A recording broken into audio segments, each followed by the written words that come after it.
afternoon, everybody. Good morning, wherever you may be. My name is Al Friedman. I'm coming to you live from picturesque Westchester, Pennsylvania.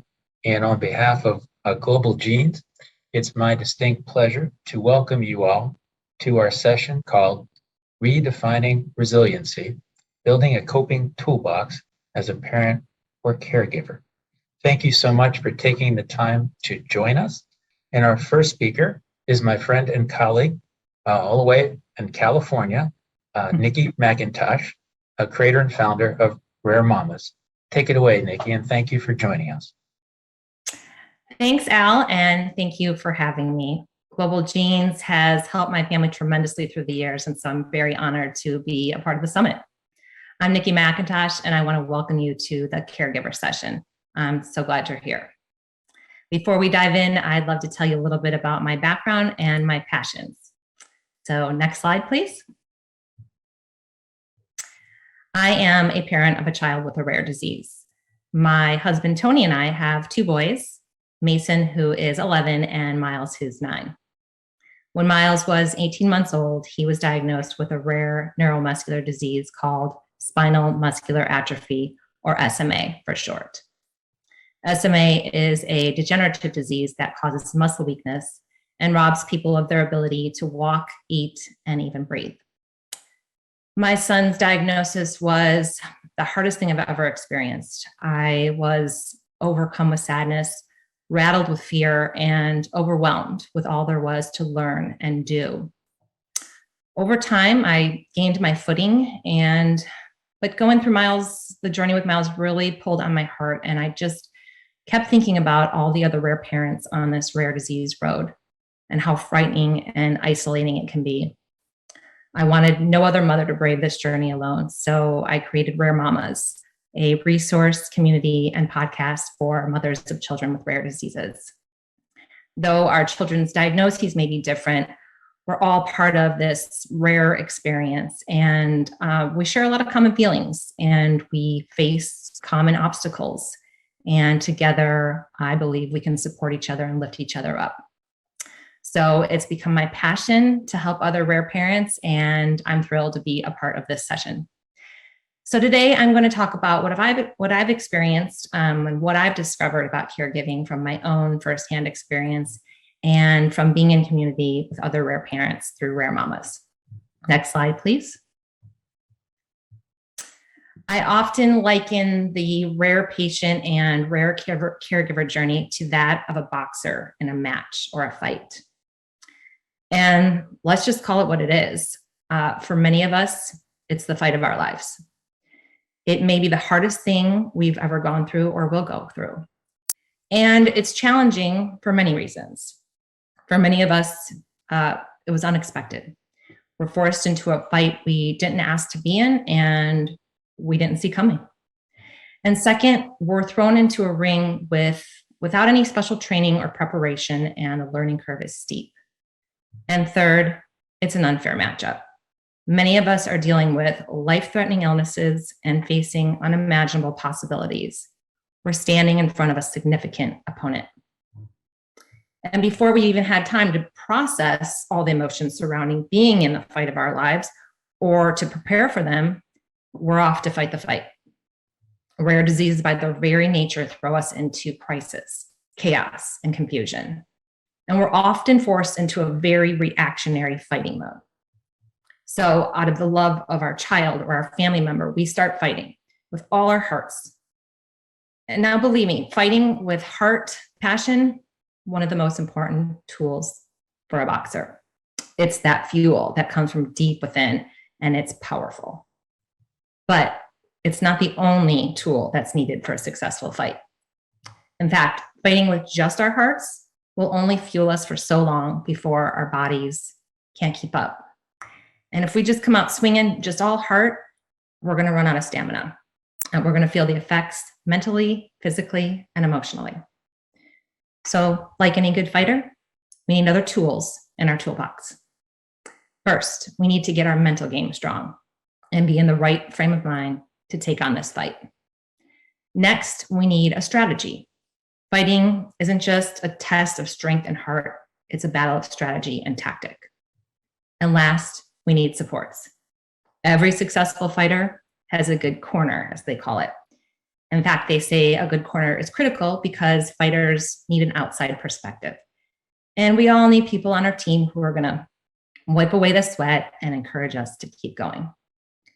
So, like any fighter who wants to be able to go all the rounds, we need to cultivate these other aspects of our fight: our mental game, strategy, and supports. This is how we will have the stamina to sustain. Next slide, please. So these are the tools in my toolbox. That mental game, having the right mindset, strategy, a plan for caregiving breaks and self-care, and a good corner, support systems. So let's dive into these. Next slide, please. It all starts with mindset because, as we all know, battles are often first won in the mind. So the mind is where we must first begin. Next slide, please. In order to get into the right frame of mind, we have to change some of the common misconceptions about caregiving and self-care. Here are some common thoughts. I don't know about you, but I've had pretty much all of these. Here are some. In my situation, self-care would be selfish. Or self-cares don't apply to a parent like me who has a child with a rare disease. Or I'll take care of myself when I'm all caught up. That's me for sure. I only have time for self-care, a little self-care, so what's even the point? And because my child's needs require special training, I'm the only one that can take care of my child. But instead, we need to shift our mindset to the realities, which are self-care in our situation is vital to have the stamina to sustain. Taking care of ourselves is even more critical for caregivers like us. It's critical for our well-being, and it's critical to be able to serve our child or loved one. Our needs are important and urgent too, and we need to take care of ourselves now. Our care and our child's care go hand in hand. And even small 10, 15-minute breaks that we can grab here and there can be extremely valuable for caregivers like us. And we can't do this alone. We need to find qualified help. And the investment of time that it takes to get this in place will be worth it in the long term. So instead of all these misconceptions about self-care, we need to shift our mindset to start thinking taking care of ourselves is critical to fight this fight. Next slide, please. Next, we need to make a plan for our own care. Next slide. Now, I see you amazing parents and caregivers, and I see you scheduling and planning all kinds of appointments for your child or your rare patient, appointments with doctors, specialists, equipment vendors, PT, OT, speech, and on and on. You make plans for their care. We need to do the same for our own care. When it comes to our own care, we aren't as methodical about it. And the truth is, we need to be. Because of our unique circumstances, we have to be a little more strategic in coming up with ways to get the breaks we need. We have to plan for them in advance and schedule them into our life intentionally. Think about it. When you're dealing with something as big as a rare disease, as caregivers, there are implications on so many aspects of our life. We're charged with learning and processing complex information, and we're bearing hard news. We're often being physically taxed by helping someone with limited or decreased mobility. And our ability to socialize is impacted as well, or is affected as well. So our entire well-being, mentally, emotionally, physically, socially, is often impacted. So we need to come up with strategies to counter the impacts in each of these areas. We need to find our counter punches. And this is not going to happen accidentally. This is going to happen intentionally. If we don't plan for these things, they will go neglected. And we cannot serve our children or the person we're caring for if we are exhausted, unhealthy, emotionally bankrupt, robbed of joy and hope and laughter. We're human and we can't operate in this way. So what I'm saying is to get very, very specific in each of these areas, such as for my own well-being, I need to X, whatever it is for you. Next, get out your calendar, figure out how and when you're going to do this, and schedule it in. And we're getting specific, we're getting tactical, because that's the only way it's going to get done. What are the daily things you need to do to keep your mind, body, and soul functioning? Taking vitamins, getting outside for a walk, journaling, whatever it may be. For example, for me personally, I've learned that for my physical well-being, I need to stretch my body in the morning before I start lifting my son who's in a wheelchair and transferring him. If I don't, I'm more prone to injury, and I've already experienced injury. So I've learned that for me, I do it. I get up in the morning earlier than my children wake up and do my stretching. And it's also kind of turned into my time to have some time alone, pray, plan my day. And so it helps me emotionally and mentally as well. It's become my non-negotiable. What are your non-negotiables? Make a plan for them. Schedule them into your life as if they were a non-cancelable appointment. And I get that this is hard in our situation. I get it. But as best you can, make this a priority. What do you need to say no to so you can say yes to you? And you got to say yes to you. Next slide, please. Next, we have to get our support systems in place. Next slide. What are the support systems that will assist you in upholding your mental, emotional, physical, and social well-being? I have a bunch listed here, but the point is to find whatever works for you. We're all different. We have unique situations and setups. So we need to find the support systems that are best for each of us. Seek these out. This is the village we need in our corner to fight this fight. We were not meant to fight alone. And choose wisely. Find people and organizations that are positive and action-oriented, ones that bring you courage and hope.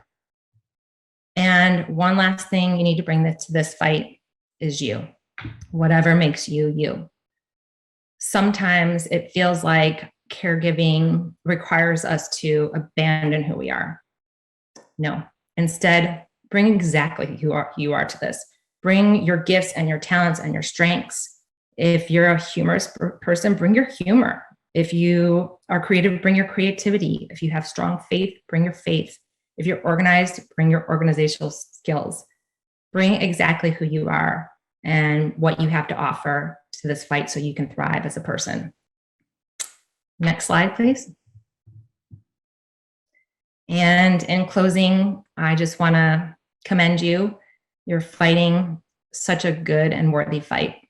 I'm in your corner and I'm rooting for you. If I can ever be of any help or support, it'd be my honor, and my contact list info is listed here. Thank you. Okay, and now I'd love to turn it over to Dr. Al Friedman.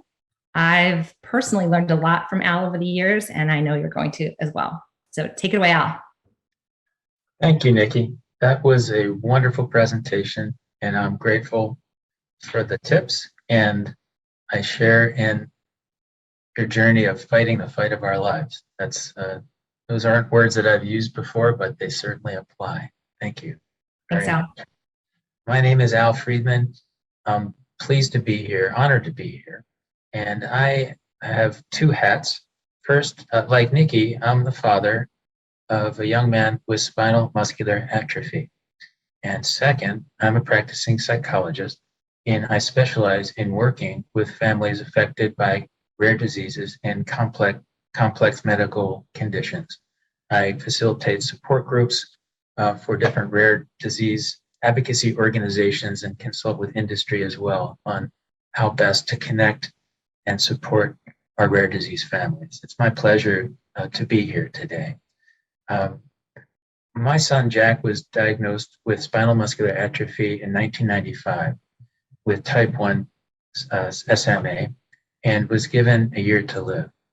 And I'm so blessed to be Jack's dad, and so blessed that 25 years later, he's still here, 26 years old, and just as happy as he looks in the photograph. When I thought about our session title today, Redefining Resiliency, I thought back over these 25 years and the lessons I've learned. And in the session description, we have phrases like how to move forward, how to find a path, how to find hope. And I thought through these 26 years and the lessons I've learned, both as a dad and as a psychologist, learned from lots of other families.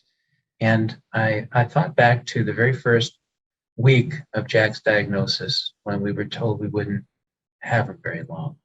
And I made a phone call to our support group, which at the time was called Families of SMA, now called Cure SMA. And the woman who founded the group answered my telephone call and listened to the story of Jack having been diagnosed just a couple days before and our expectation that we wouldn't have him very long. And what Audrey, the woman who answered the phone, told me surprised me and confused me. She told me that Jack was a gift. She said, "Your baby is a gift, Al." And I didn't understand how that could be because Jack wasn't going to live very long. And it was a parent's worst nightmare to have a healthy child one day and a child who wouldn't live very long the very next day. So it's taken me most of these 25 years to figure out what Audrey meant. And I now look back over these years and do realize that along with my child's rare disease and along with your child's rare disease, our children also have some very rare gifts, some unusual rare gifts that most people don't have. And I never would have imagined that these would be part of my toolbox or anybody's toolbox. Nothing positive I thought could come out of this situation. But in these 25 years, I have learned that I have gained strength and have been able to build strength from my son's rare gifts. So I'd like to share 4 or 5 of those rare gifts with you today as a way to add to your toolbox. And I would not have been able to do this even 5 years ago, definitely not 10 or 15 years ago. So this might be something that's hard for some of us, depending on where we are in our journey, to believe. But I do believe this now, and I hope that I can give you a preview, if you're not there yet, what you may have to look forward to as you build your toolbox. Next slide, please. Rare gift number 1. Our children attract other people who have compassion. This photograph, by the way, is my son Jack many years ago with his very first home care nurse, whose name was Wendy. Wendy is among the many, many people, dozens of scores of people who Jack has led us to along the way, who have open hearts and who are compassionate and who choose to help us. How many people do you know who are magnets for open-hearted and compassionate people? My son and your kids are magnets for people who are open-hearted and compassionate. This is a rare gift that they have. We've met not nurses, doctors, wheelchair repair people, special education teachers, OTs and PTs, and X-ray technicians and phlebotomists and genetic counselors, Make-A-Wish Foundation, our friends at Cure SMA, our friends at MDA, our friends here at Global Genes. So many wonderful and accepting and open-hearted people. We, as parents, choose to become parents. We don't choose to become parents of medically fragile, physically disabled, complicated, medical challenged children. We choose to become parents. I didn't choose to become the parent of a young man with an incurable disease who would have a year to live. But all these other people, including Wendy, choose to get involved in helping us. And we're very, very lucky that other people choose to help us. And we're lucky that our children draw these people to us. They're magnets for compassionate people. Rare gift number 1. Next slide, please. The title of our session is resilience, is redefining resilience. I think our kids redefine resilience every day, and it's rare gift number 2. This is a photograph of my son Jack after another long hospitalization in the pediatric intensive care unit. I think he was there at least a month. And it looks like it was around Halloween time that year, and there are a bunch of get well cards hanging there. It was a long stay. It's the fight of our life every time we go in, thanks again, Nikki, to that hospital, because sadly, we don't know if our kids get sick sometimes, if they're going to be able to survive a respiratory illness when they have spinal muscular atrophy. But my son and so many of our kids model resilience every day with their positive attitudes, the way our kids overcome obstacles, the way our kids find new ways to do things that they can't do the traditional way. They find creative solutions to tricky problems, and they fight to accomplish what they set their minds to. Our kids are models of resilience, another rare gift. Next slide, please. The third rare gift our kids have is that our kids provide other people with perspective. How many people do you know who can enter a room and without saying a word, everybody else's big problems get small really, really fast? We're not the parents who get worried about small things. I just went to the airport yesterday and took a flight, and when the flight was late, I'm not the guy who's yelling at the person at the counter because the plane's going to be late. That's someone else's big problem or our small problems. This photograph was taken at our Cure SMA conference before the pandemic. I have the privilege of co-facilitating our kids talk it out support groups for our children who are affected by the same condition that my son is and Nikki's. And I've learned that if we listen to what our children can tell us, we learn a lot about how others step up to help. These kids have taught me so much, and my son has shown me so much about the perspective they bring to other people in their communities.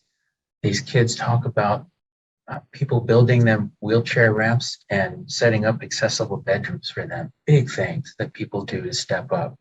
And small things. These children teach us that friends are so important, and the small gesture of picking something up that they drop from their wheelchair and they can't pick up gives them the message that they are not only being helped, but helping others to have perspective on what's a big deal and what's a small deal. Our children, when we get together in groups at this conference, they transform the staff in any hotel that we're at.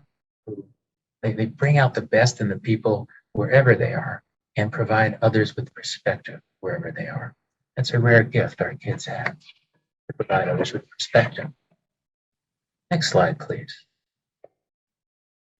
A fourth rare gift our kids have is they're often pioneers.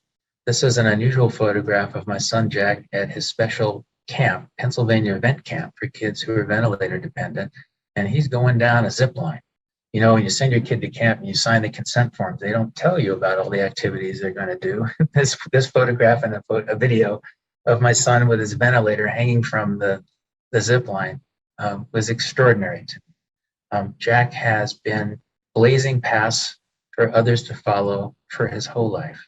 He was the first in his school district many, many years before Zoom was popular in this pandemic.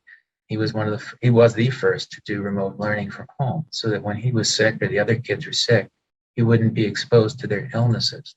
Jack's been a pioneer with his eye gaze. He types 20 words a minute with his left eye, with a camera at his eye, which gives him control of the desktop.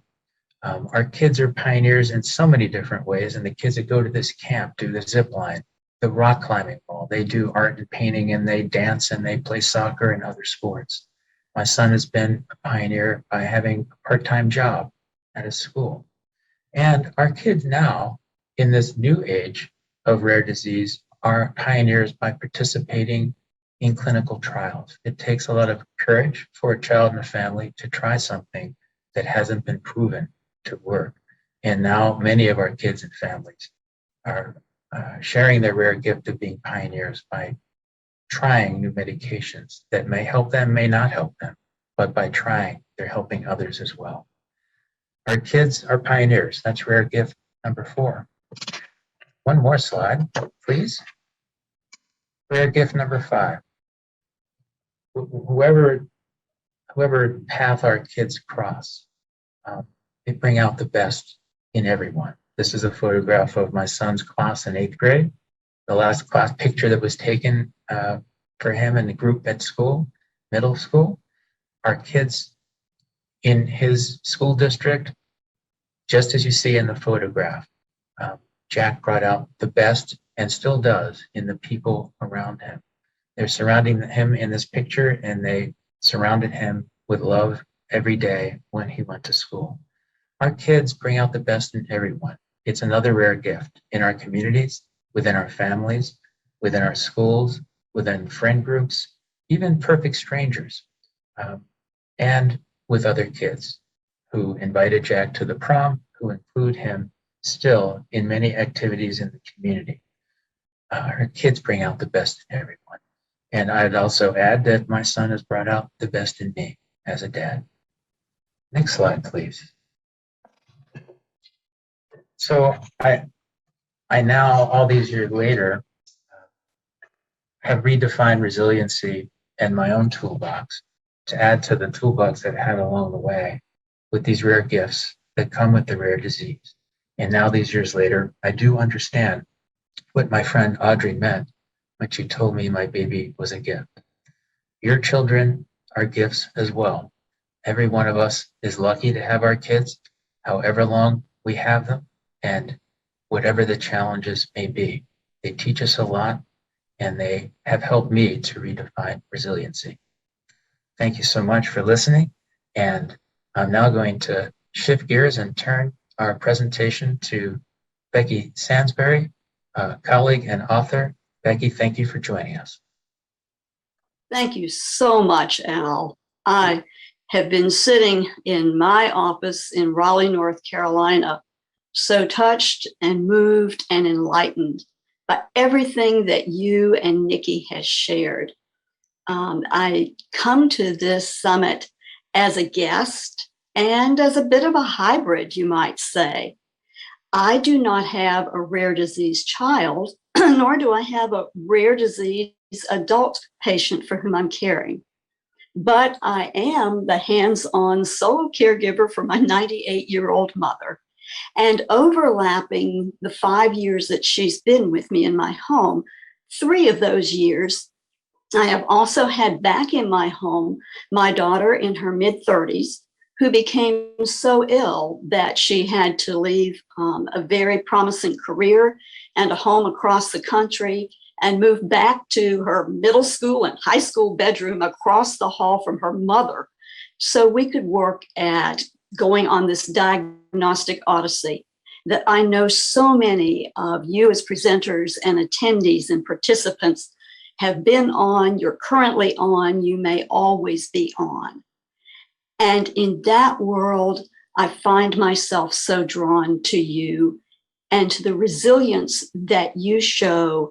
And as has always been reminded to us through Al, through this session, the gifts that that brings to your life and to your loved ones.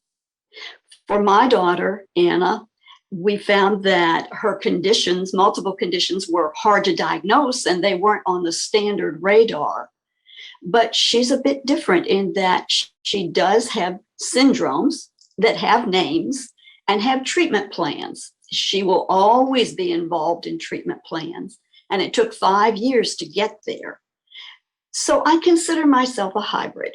I am hoping that my mother doesn't have a choking spell while we're on this conference because I don't have a backup caregiver today. And I know that things will arise as they have for each of us. But what I do know deep within me is that there are ways that we can step back into the common parts of our daily lives and find or rediscover tools for resilience. Because I'm going to invite all of us right now to do a focus in on self. And as Nikki reminded us early on, this is not selfish. This is sustenance. I would like for you to take just a moment, and I want you to both feel and see and smell something that in the food line is just wonderful to you. Maybe it was something that your mother or your grandmother cooked or baked, or maybe it's from a shop or a restaurant where you love to walk in the door first to smell it or see it and then know you're going to taste it, or maybe it's from your own kitchen. But whatever it is, I would like for us to breathe into a count of 4. Hold all of those sensations for a count of 4, and then slowly breathe it back out, keeping that wonderful food inside of us. And there's a reason for this. So with me, if you would breathe in, 2, 3, 4. Hold all of that inside of you, 2, 3, 4. Release, 2, 3, 4. Now, this was hopefully 2 things, or maybe more.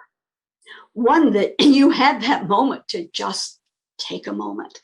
After perhaps many important presentations today, or maybe you were giving one yourself, lots of information scrambling through your mind and touching your heart, but a chance to focus on one pleasant thing. Now, within that today, we're going to take just a few minutes for you to work on your recipe for resilience. Perhaps it's the same recipe as that wonderful dish, or maybe it's something that's just a bit more simple. I don't know about you, but I love those recipes where it says 3-ingredient cookies or simple 4-ingredient dinners that you can make in a flash. Well, we're going to work on 4 today. If you would please raise your hand. Now, this is not, you have to agree to something. It's part of an exercise. So if you would raise your hand, tuck your thumb under, and then bring your 4 fingers down. All of a sudden, I believe we've formed a bit of a fist, and we might be heading into Nikki's boxer round just to see what we can knock out.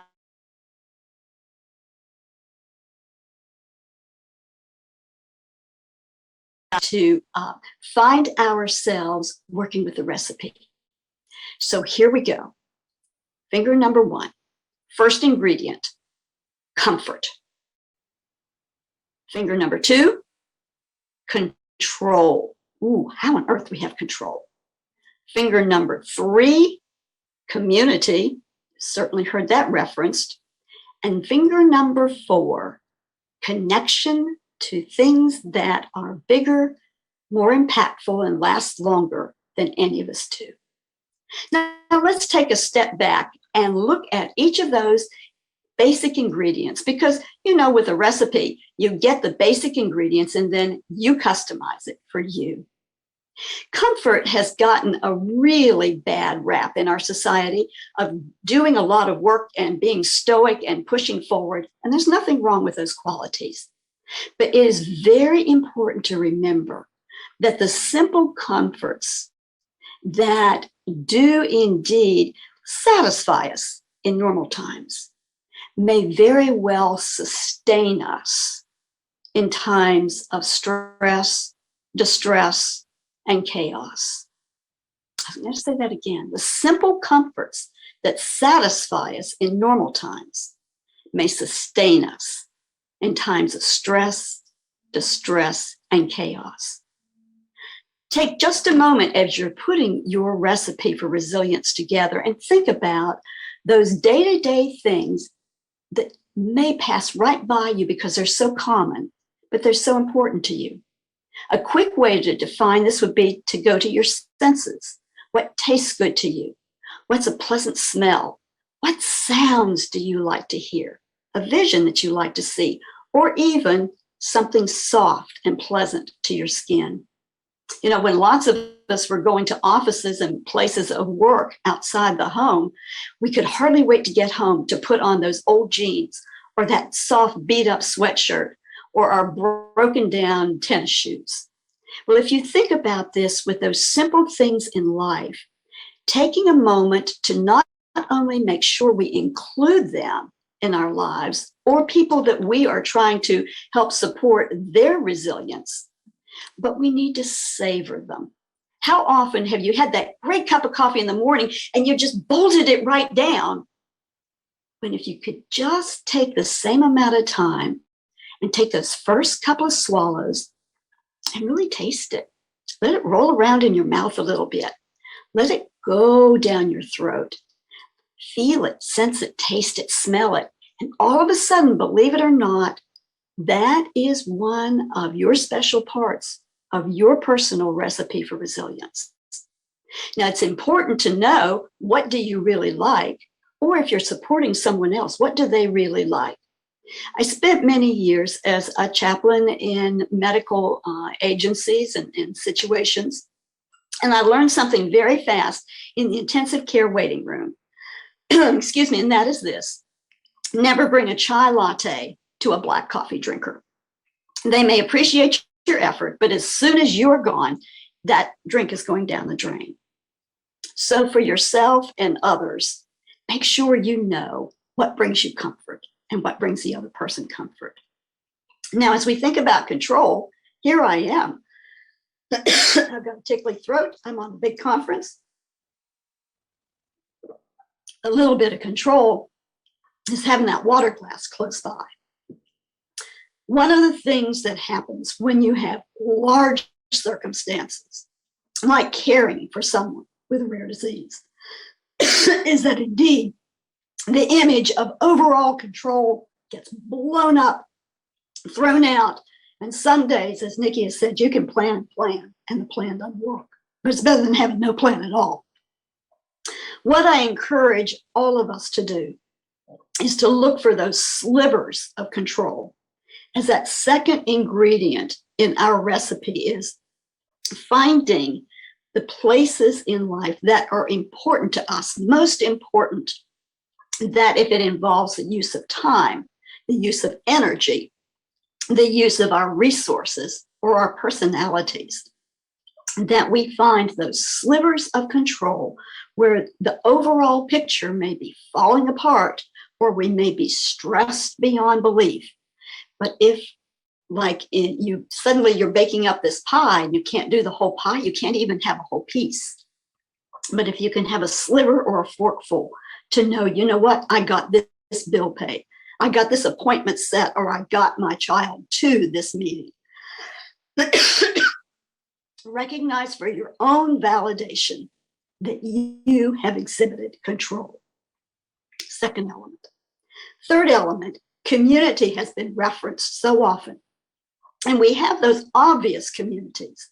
But what I'm going to encourage us to look at, because sometimes time is so precious and our energy is so limited, that indeed we consider as community those parts that are not right directly connected to our child, or that work that needs to be done, or those heavy decisions. Consider the importance, sometimes it's online, or a connection we feel to people with a shared interest. And yes, I know, because of all the advocacy work, this is a core interest. But think on some that are in the outlier parts. And remember to either touch base or ask for connection. Maybe it's a group that you were part of before your child either was diagnosed or someone became so ill, or you went into a different phase of your life experience. Attach into that. And if you can't be fully involved, it's amazing what communities will do if you just let them know, you know, I haven't been able to, you name it, attend, contribute, talk to somebody, volunteer, whatever. But I want to know what's happening. And all of a sudden, we find that we are in a place where we can connect and reconnect. And finally, that does lead to that connection to things, organizations, causes, nature, sports, whatever it may be, that brings us calm, that brings us trust, that it gives us energy and enthusiasm and sparks something within us. And in that point, we have our 4 ingredients and a recipe for resilience. It's not the whole answer, but it will certainly help you as you put together what sounds and good feels and works for you for your sustenance. I want you to know that my gift back to you is that if you go to Amazon over the next 3 days, you may have a free digital download of the book, After the Shock. If any of these thoughts have been helpful to you, And I don't care whether it's you or your cousin in Kalamazoo or your friend in Boston. It's available to anyone, totally free. My gift out of appreciation for all that you do. Thank you. Thank you, Becky, for your wonderful presentation. Thank you so much, Nikki, also. We have just a minute we don't have much time for questions, but we have time for one. Let's take this question. What's one thing, and we only have time for one thing each, what's one thing that you wish you had known when your child started the journey that you know now? What do we know now that we wish we knew then? I can jump in. I wish I'd known that pain and joy can live alongside each other. Obviously, this is a hard road, but I've also found joy in it too, and they can live right alongside each other. So stay open to the joy that you'll find. Thank you, Becky. I wish I had known and acknowledged much earlier how vulnerable I am as a human being, regardless of my age, experience, education, anything else, and had asked for a lot more help a lot sooner. Me too, Becky. Thank you. I think what I know now that I wish I knew then is a rare disease diagnosis can have positive consequences too. Also, there's strength in numbers, that we're together in this kind of venue is really important. And most importantly, our children can make a difference in the world. I believe our kids are all making a difference in the world. And that's something I didn't know then that I know. I'm afraid we're out of time. Time flies when you're having fun talking about resiliency. It's been a pleasure, Nikki and Becky, to join you in this presentation. I'd like to thank you for joining me, and thanks to everyone who's attended our session today for taking the time to be here with us. We hope that you found it helpful, and we hope that you'll take the time to share feedback using the evaluations tab on this session and any others that you've attended. We value your feedback, and we want to be sure that we're providing what other families need. Thank you so much for joining us today, and we hope you all enjoy the rest of the conference. Thank you so much.